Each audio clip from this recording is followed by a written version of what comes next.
So now that what is so popular among people who are left of center think with the with this idea of in making it mandatory, a mandate by it that everybody must take this antiviral, this brilliant antiviral that hadn't even been tested yet and is fundamentally being tested on the public. The fact that now it really is that there's this huge portion of people who are supposed to be like these cool, like hip people that was like, yeah, legalize pot, it's cool, dude. Why aren't you people cool, bro? And now you become the people that everybody understands. Not only would you actually force people to take an experimental drug entirely out of politics now, political pressure and thinking that you're getting a political win, but that from this point on, this is the beautiful part of it. Now, that aspect of the culture can never be normal again. Like, there is, like, I started to, like, think about, how at the end of every South Park or every Simpsons, everybody forgets the great crisis that happened during the episode and everything's fine again. This isn't going to be like this. Oh my God. It is like, it's just going to be like so fascinating to see where like, that, how like, the way, after 5 years, what it's going to be like, where there's people who they never, there's like going to be all these young people, they had never even thought about getting the jab, their parents wouldn't let them, all that, like, and they're going to go into college and encounter people that this was their household, that every day they were there being driven around by their parents saying, you need to jab up your fellow citizenry. These people this, these people that. It's going to be fascinating, like, to run into, like, for years, these people being freaks, being fucking, like, fascist freakos. And so now this is this thing of, like, there's no way back for the concept of the liberal. And now, well, one of the most interesting things is then seeing not only the sexual deviance, the complete failure to be able to govern a fucking, to be able to govern a traffic accident, a collision of people, couldn't govern a mosh pit, couldn't make a mosh pit happen, couldn't make this is, the liberals can create homeless camps.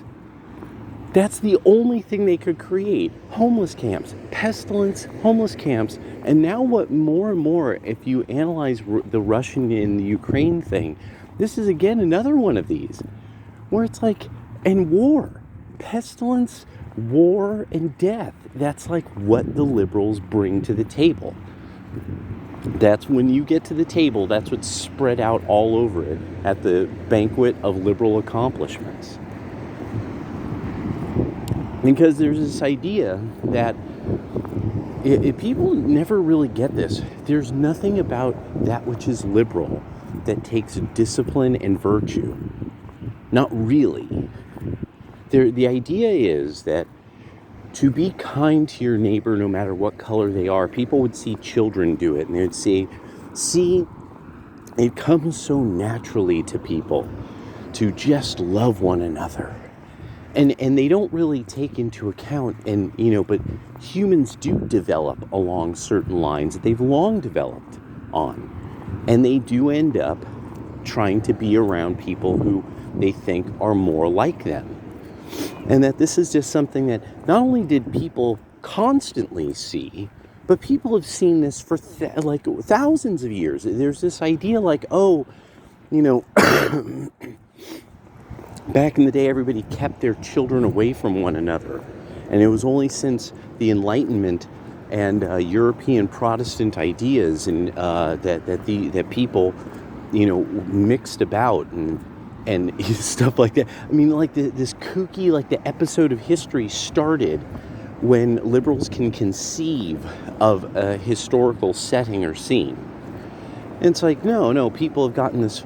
And I think this is sort of, this buttresses this idea that why we are so amazed by human behavior as time goes on, seeming to be inherited. And then eventually we come up with some kind of theories along it and find out, yes, there's actual absolute biological evidence of this. Is that people kept grouping with one another, even though they might have been raised around lots of different kinds of other people. So, and that's not a bad thing. It's just you want to be around people like your extended family and clan, your cousins. Like, women get this almost inherently, like they're not designed along another line. Women will be absolutely like into their family members, and the men won't. Like, because men are sent out from the household in, over the last like about 1,500 years, we've heavily bred men in the Western world to be sent out from the household. And was it exogamous reproductive strategy, where you send the men out from the household into a woman's household, and he becomes basically servant to her family. For a period of time, they're obtaining the bride by providing the bride price, either through already having some kind of sort of success or potential success. You see this a lot now. The merging of families so it's on equal terms. And really the idea on equal terms, what does that equal terms mean? That both sides of the family have equal claim over the offspring. When usually the claim is on the woman's side of the family. That they have greater claim.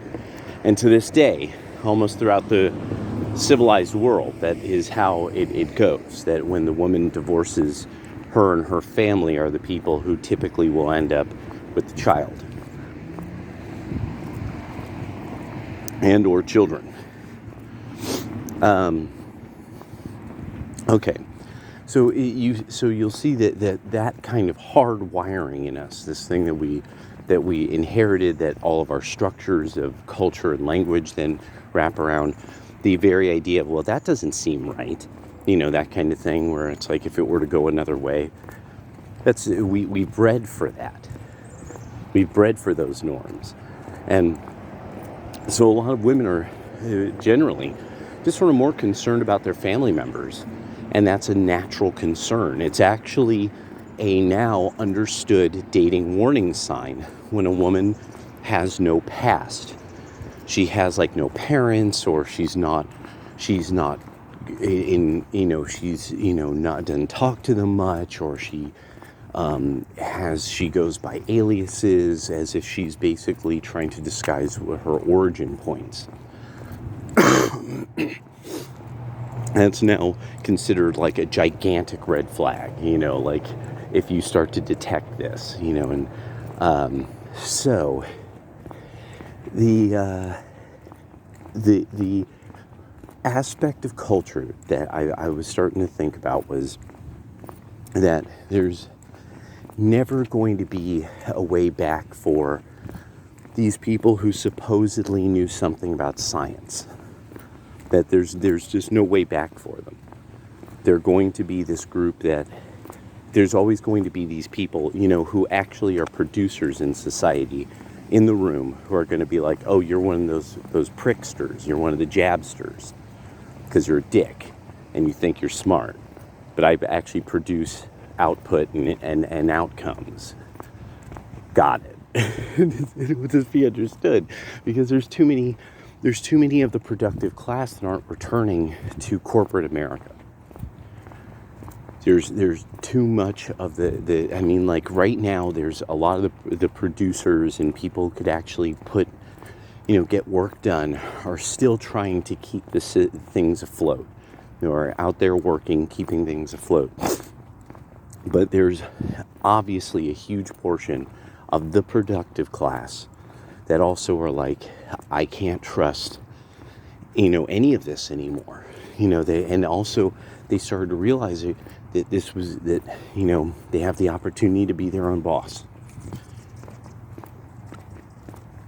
A big part of this being the boomer remover is removing boomers from overseeing the workforce, because now the workforce can work remotely, and that this is very difficult for the Gen X / boomer boss who can't kind of, walk up behind you quietly with, coffee cup in hand and be like, so what are you working on here? Yeah, you should just come in on Saturday. Yeah. So, that, and the prestige of that. Big part of these firms with all this floor space is raw prestige. I've actually had to think about, like, if it's, what would be the worst possibility. There are a lot of these firms that make up, like Bechtel all could be done from home. If the worst possibility is Bechtel could be done from home, and that all of this floor space, all of these buildings are kind of there for nothing. And then what do you do then with what, if suddenly we realize Bechtel could be run from home, and that all the skyscrapers are there for nothing, and now these are all blue enclaves that are being run into the fucking ground, what are you going to do with these buildings? like what is it, what could possibly be done with these buildings? I mean, like, my theory that you could convert them to vertical gardens, or, like vertical greenhouses, that might be possible. But I mean, it's possible because the raw tonnage that water and dirt are, that, I mean, like water and dirt and clay and all that stuff that you have to use, manure, all of that, that's all very, very, very heavy. And it's exceedingly water intensive too. So moving water up and down the building, and then the electrical issues, and you're mixing it with running way more water through the building than would ever have been calculated for. So there's stuff like that, I mean, that's why, like, you want something horizontal, because then it's easier to move the water around, and easier to move stuff in and waste product out and things like that. So even kind of my hopes that at least you could use such structures for some kind of vertical farming system, I don't see how that could pan out. And there's probably a bunch of you who understand the engineering limitations on that. But there's still some hope. The skyscrapers could probably be used for something. But there was somebody on YouTube who was really getting into, like, sort of the history of skyscrapers, and this idea of, like, these prestige buildings that because I always thought about this with sci-fi.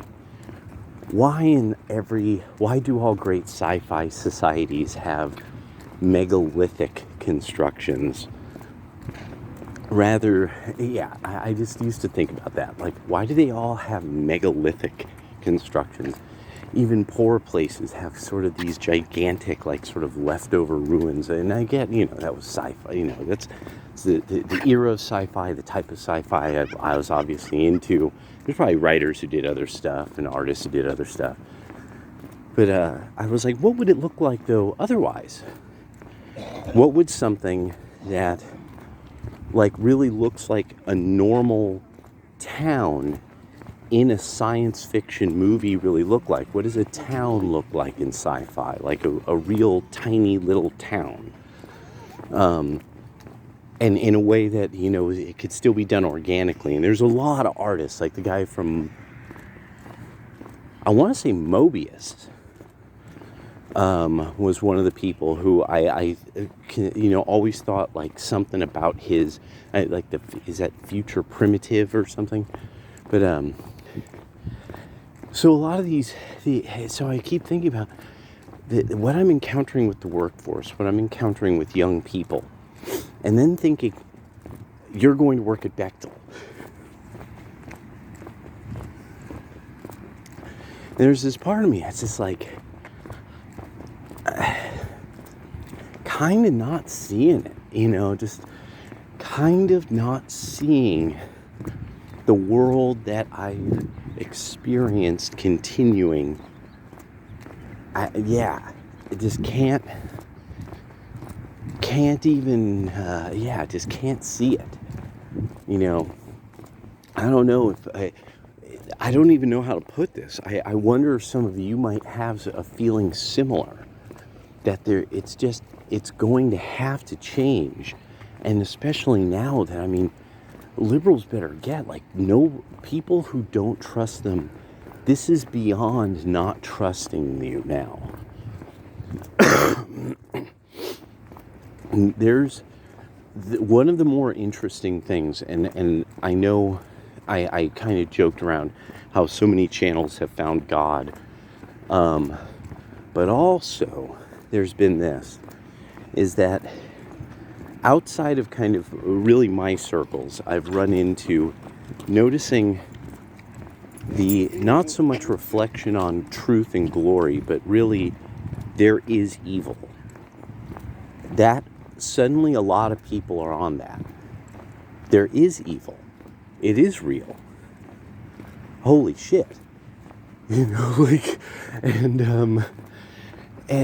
that that way of entering Christian theology, because one of the first places then that has to be taken on is through Christian theology, because the taboo and the verboten are different. If you're Taoist or Buddhist or something, it's especially like if say you're Taoist, the verboten and the taboo can be different from widely. Like any two students of the same teacher could have totally different taboos. Some same, but also totally different ones. So, but with Christianity, the taboos are relatively universal.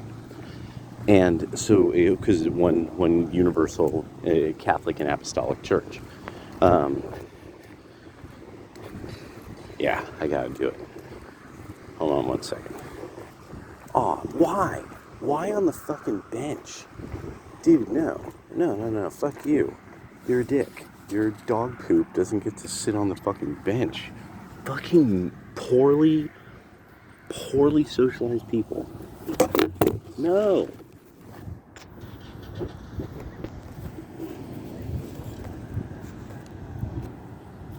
There we go.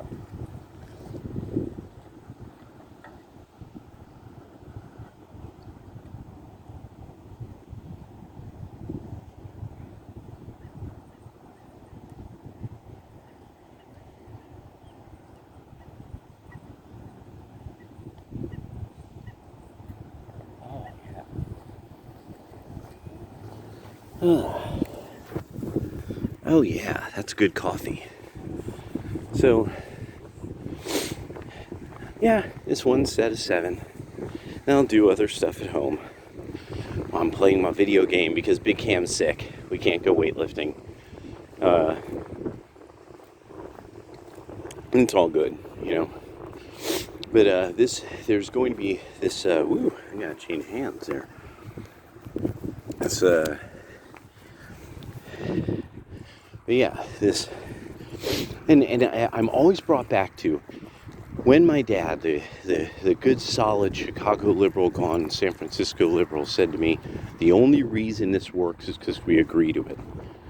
When there was the Rodney King riots, and I think about it, is that he's like, that's the only reason why there's peace in the street at any moment, is because everybody's agreeing to being peaceful in the streets. And it was a moment where I kind of was like, it was that looking at my dad like, not getting the depth of a man, but kind of for a moment, like, and so the left broke this.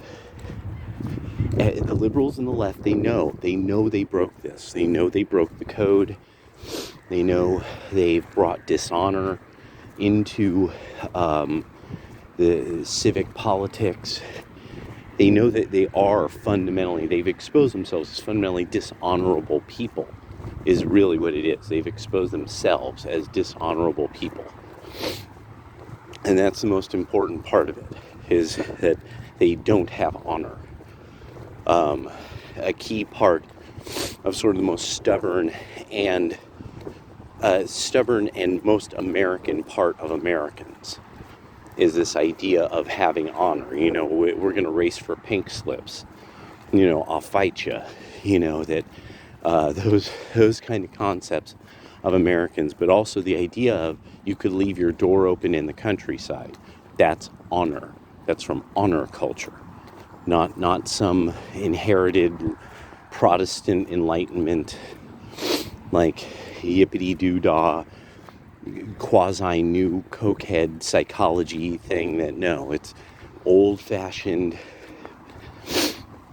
Scottish, Irish behavior, and to the point where I've even run into it with my own family out in the middle of Nowheresville. They said, because you leave your door open because your neighbor might need something, and you could tell them where in your house to get it. That's honor. That's why I was sort of in love with living out in the countryside where they lived, out in the cornfields. But it was a bleak life because it was lonely out there. There was only a few hundred people, and one family's social problem is like a community problem. You were just there. There wasn't going anywhere really, unless you left, and like my cousins did. So,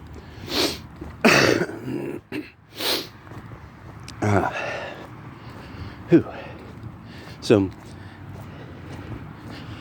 that aspect of sort of the honor culture part of America, and then this part of the Americana that hates that aspect of honor culture, hates that aspect, those people in America, hates those kind of white people, and then it's just the outright the socialists always being inaccurate or being fundamentally dishonest people. That's the next one. That's going to be another that will be detected quickly and excised openly. I think that more and more there will be a boldness in saying, well, that sounds like, that sounds like socialist, or Marxist thinking, that's linked to, people are getting better at identifying that philosophically. And then it will be, the sort of this, the offer to defend the socialist policy, the central authority policy, the post-60s liberal policy, and it will just be like, no, don't waste your time.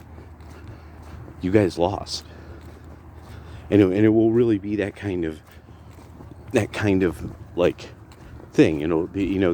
You're seeing this especially with the Groypers and the reactionary Catholics, where they're just like, no, that's a bunch of hippie shit, and you guys lost. Look at what you've done to the world. And I mean, that's it. They don't say that's the way they approach it. They're just like, how dare you make me have to, how you are not going to get me to debate your ideology anymore. No, you don't, you say no to the to the dick in the ass with the AIDS. You just say no to it, you know. And that's the way that they're approaching it now. Like just straight up being like, oh no, fuck all that shit. And it is so it reminds me of the 90s. It really reminds me that this is why, for those of you who always are like, why, what is it with you and Fuentes? He reminds me of one of my homeboys from back in the day. I mean, he looks like him, talks like him, except this guy was short and much more Sicilian. And that cat would just say stuff, and you would just be sitting there like, fuck, bro. Now we're going to have to fight all these niggas, you know? And it was just like, holy shit, I can't believe he just said that. And you could just see like the awkwardness, but it was funny. That was the whole thing, is he was fucking funny. And he could, and then he had gotten to the point where he's like, oh, you want to fight about it? You know, and he, you know, he's like, I'm no punk ass white boy, you know, I'll fight you, you know. And it was like, and I loved that. I loved that about them. And they were always, they were the ones who made me understand that in urban America, it's always open season on whites. And they were the ones who, I mean, they would just come back having fought somebody. Oh, they wanted blah, blah, blah's jacket. I'm like, who? And they would talk about it, and I'm like sitting there going, I know that guy. You know, some guy from another neighborhood. I know that guy. Fuck. And then I'm like, I'm not a peacemaker. I'm not Cyrus. You know, I'm not some fucking, can you dig it? You know, like, oh, you know, that's the way it is. We hunt each other after school. That's urban America. That's the demented world of post-60s urban America. So, you know, now, you know, and for a while it changed, and now it's back. You know, the pestilence, war, and death, back again. But I still remember seeing kids wearing Tommy Hilfiger. I graduated and they were dripping in Tommy Hill. I'm like, somebody's gonna rob this little motherfucker right here.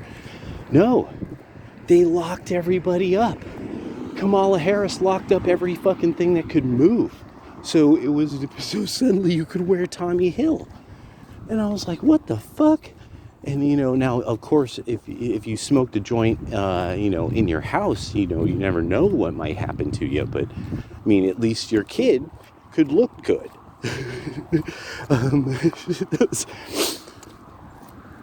You know, but, yeah, I'm trying to wrap my mind around the way that this chapter of things is kind of winding up.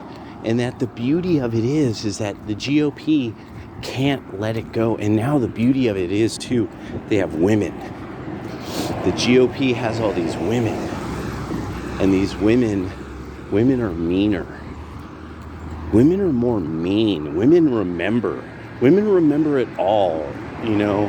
And thank God, you know, when they want to remember, they'll remember everything. And there's a bunch of these high achievers. They had careers, their husbands were rolling, things were going well, and then the liberals screwed them, and then the Democrats fucked everything up. And they were the kind of people who probably, they have plenty of Democratic friends. No, they don't, that's not important to them. You know, besties forever. You know, they got matching anklets, you know, with their friend, but now, you know, their friend became a pricky, became a wokey and a masky, and now, you know, she doesn't have anything to lose. She doesn't have this like awesome bestie to lose anymore, so now she could run for office, and she can make them pay. And that's the thing I think about this, like when I think there's like women who they know success output. They know what's up. They're conservative women who they know how things are supposed to work. Like they've seen class in some way, shape, or form. They've seen functionality in some way, shape, or form. They come from a family that is not a fucking train wreck, And holy crap, the beauty of what's about to come. As they're like, no, you all are a train wreck. It's like there's no reason to make friends. The guy who just went through and the AG who just fired everybody in the civil rights sector. Yes. More of that. Yes. Immediately fire them. That's what Donald Trump should have done. He should have gone through by hand. He should have started firing people. He should have had fucking Miller right there with him and just walk through with fucking cigar blazing, just out, you're out, you're out. He should line a bunch of people up and fire them publicly when he's reelected. Have them come out for a giant photo, take a photo with them, and with him looking really grim, turn around, and when they see the mean, ugly Trump face, they see mad Trump, and he goes, "You're all fired." And it will be the greatest thing ever seen on American television since the first moon landing. It will be magnificent. Men will watch that instead of porn. Women will watch it and be impregnated instantaneously.